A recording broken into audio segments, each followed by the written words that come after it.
So Eddie, Dillian Whyte goes straight into this rematch against Povetkin. Will victory revive his world title hopes? For sure, but all of a sudden the pressure is not just on trying to become the mandatory and fight Tyson Fury. This is the pressure of his career on November 21st. Controlling the fight, August 22nd, brutal knockout, and all of a sudden, like that, his career spins on its head. So he's hugely motivated to put this right, but it's extremely dangerous. And of course, moving into the rematch just 13 weeks after the first fight is very, very dangerous.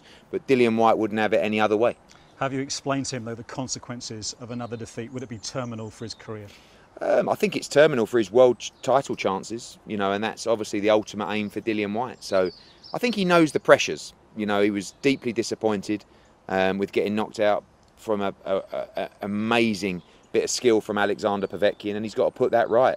Povetkin and his team ready to go. They don't see a problem. They've knocked him out once. They think they're going to do it again in November. So a very confident Oleksandr Povetkin, and all of a sudden all the pressure lies on the shoulders of Dillian Whyte.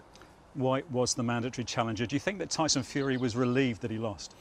Probably, because it certainly allows that Joshua fight to happen sooner with fewer obstacles. But don't forget, the winner of this fight, Oleksandr Povetkin, right now is mandatory. It's just when that mandatory is called, and the winner of November 21st will be WBC mandatory. It's just when that's called. So I know that Dillian Whyte will be pushing that as hard as he can, but it's just about getting that victory. If he gets that victory, his world title shot will come, and really that's all that matters. The elephant in the room is really AJ against Tyson Fury sometime soon, hopefully. Have there been any more discussions with the Fury camp about that fight? Yeah, I've been talking to Bob Arum about various things.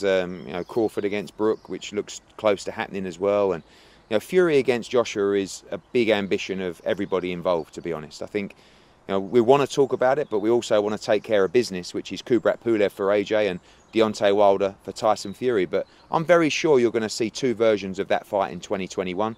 I think we're on the verge now of papering that deal with Bob Arum. We haven't done it yet, but all the conversations are positive.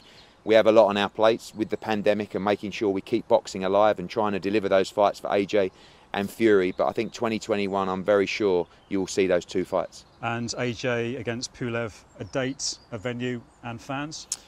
Well, fans is the $64 million question, isn't it? I think that we have some calls with the government this week to see if we can bring some fans back for the Buatsi card and for the Lewis Ritson card, and of course the Dillian Whyte Povetkin card as well. And there's a cheeky outside chance of UsykChisora as well. But for AJ on December 12th, looks like the O2 Arena.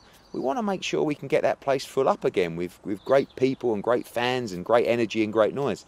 We are, of course, bound by the science and the news and the government, but we are making progress, and we hope to bring fans back to the arenas. But important to note that the entire schedule, and that includes the AJ fight, are going ahead, fans or no fans. We can't afford, and the fighters in their position can't afford to just sit back and wait for an uncertain resolution, because we don't know when that's going to come. So all these guys are saying, I want to progress my career, let's get in there, fans or no fans. We saw a great series here with no fans, but the bread and butter stuff is to bring them back. We want the energy, we want the walk on, we want the noise, and we miss it. So hopefully we get some good news soon. I mean, Fight Camp has ruined your lawn, but you're not going to have a ring here again, are you? If it is no fans, where's it going to be?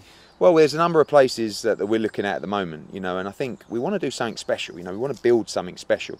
I turned down the thought of doing it in a studio because I just don't think you're giving the fighters enough respect. And we wanted to create something special here, a spectacle. We did it. Now we move on to the next phase. Phase 2 was always supposed to be bringing back fans. But if we can't do that, we need to create another spectacle. So I'm a bit gutted we brought this down. I thought the weather in September would be a bit dodgy. It shows how wrong I was. But the lawn's definitely seen better days. But we've got big plans. And like I say, we hope it's in front of fans. But our plan, our schedule will go ahead regardless. You mentioned Chisora and Usyk. Do you think that really is going to happen this year? We're close, I mean, both guys understand that, without a gate at the O2, there's significantly less revenue driven to that show. But both guys fancy that fight. We're trying to get the maths right. We're trying to get, the numbers right to get these guys over the line. And I have to say, fair play to both of them. They're trying to find a way. Usyk saying to me, Chisora saying to me, David Hay phones me all the time, let's find a way to make this fight. It's great for boxing. But we are handcuffed and bound by the fact that no fans are allowed at the moment. But I got, if I'm a betting man, I'm having a little cheeky each way punt that UsykChisora gets over the line.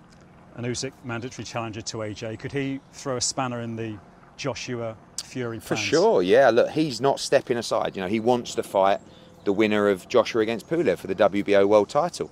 Maybe Mr. Chisora puts a spanner in the works like Oleksandr Povetkin did. Anything could happen. So, you know, Usyk believes he can go out, you know, get a good win under his belt in the heavyweight division and then move on, challenge for a world title in 2021. Just across the water right now, it's all going off between Saul Alvarez and Golden Boy. What do you make of all that? You know, it's always messy. You know, I think when a fighter and a promotional company end up in the courtroom, you know, it's always nice to avoid it if you can. I haven't actually been in that position yet, touch wood. But, you know, we want to see these guys back in the ring. We want to see Canelo Alvarez back in the ring, particularly because the two fights that are there for him are Callum Smith and Billy Joe Saunders, two of our guys. And I want to see those guys get the opportunity to fight a great like Canelo Alvarez. So, you know, hopefully that gets resolved and we can see Canelo Alvarez back in the ring. He's one of the biggest stars in world boxing. He's a tremendous fighter. And like seeing AJ return to the ring in December, boxing needs that kind of lifeline to say it's business as usual. And we're doing our best we can to make sure that's the case. So when do you expect to see Canelo back in the ring? And are there alternative plans for Callum and for Billy Joe? Yeah, look, you know, I think the plan is still for Canelo to box in November, certainly this side of the year. And if he does, I've got my fingers crossed that they pick Callum or Billy. If they don't, those two should fight each other. But again, you know, we go back to the fact that if there's no fans, how do you do Callum Smith against Billy Joe Saunders, you know, without reducing the money? And, you know, I think right now it's about getting the mix right between keeping the fighters active and making sure we can deliver some of those big fights, but also recognising some are better placed in early 21 when we are back to normal. So we need to get them out, we need to keep them active. It's really, really difficult at the moment to manage all of this, but it's good fun. You know, it's not good just to be buzzing all the time and on top of the world. Sometimes you've got to be scrapping for your lives, and we're doing it and we love it.